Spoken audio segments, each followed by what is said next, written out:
હાલો, જય શ્રી કૃષ્ણ. મારા કિચનમાં આપણું હાર્દિક સ્વાગત છે. આજે આપણે બનાવીશું પાલકની વડી. સૌ પ્રથમ મેં પાલક ધોયેલી હતી અને પછી સુધારવાની. એમાં આપણે 1 વાટકો ચણાનો લોટ નાખીશું. એને ક્રિસ્પી બનાવવા માટે અડધી વાટકી ચોખાનો લોટ નાખશું. સ્વાદ પ્રમાણે મીઠું, ધાણા જીરું પાવડર, લાલ મરચું પાવડર. એમાં તમારે લીલું મરચું ઉમેરવું હોય તો ઉમેરી શકો છો. હળદર, અજમા. અજમાથી નાખવાથી એનો સ્વાદ સરસ આવે છે. તલ. એને આપણે મિક્સ કરી અને થોડું થોડું પાણી ઉમેરતા જઈશું. પાલક પાણી છોડે એટલે વધારે પાણીનો ઉપયોગ થતો નથી.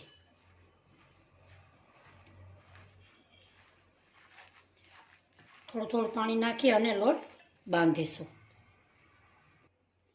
આપણો લોટ બંધાઈ ગયો છે. હવે આપણે આમાં તેલનું ગ્રીસ કરી અને આપણે ઢોકળિયામાં મૂકીશું.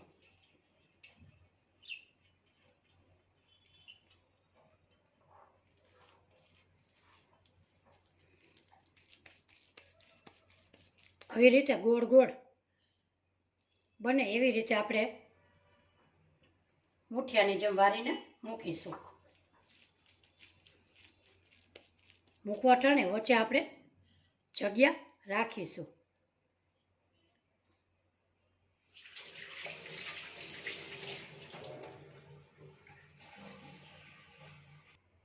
અહીંયા ગેસ ઉપર આપણે ઢોકળિયું મૂકેલું છે. એમાં આપણે આવી રીતે મૂકીશું. એને આપણે 15 મિનિટ થવા દેશું. આપણે 15-20 મિનિટ થઈ ગઈ છે. હવે આપણે એને બહાર કાઢીશું.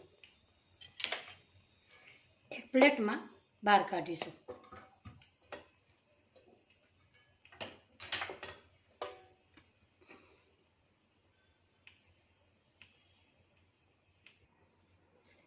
અને આપણે 2 મિનિટ ઠંડુ થવા દેશું. આપણે 2 મિનિટ થઈ ગઈ છે, ઠંડા થઈ ગયા છે. હવે એના પીસ કરીશું.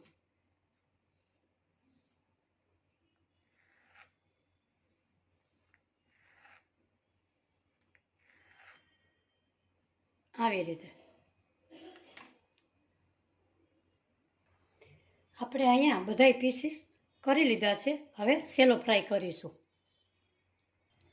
અહીંયા ગેસ ઉપર એક પેનમાં મેં તેલ મૂકેલું છે. એમાં આપણે ઉમેરીશું.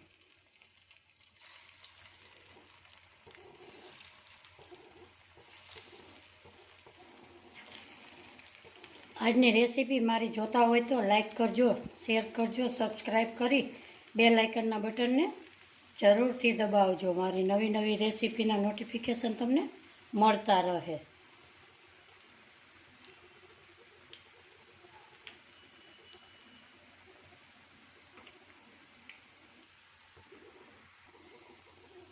હવે આપણે પલટાવીશું.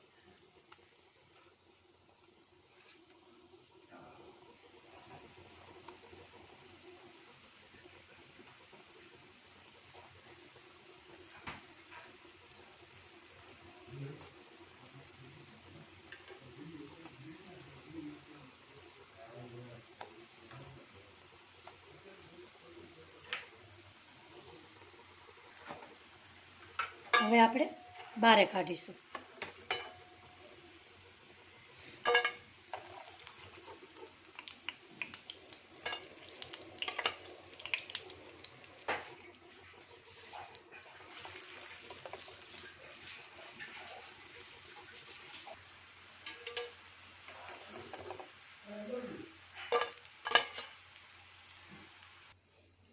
આપણી વડી બધે થઈ ગઈ છે.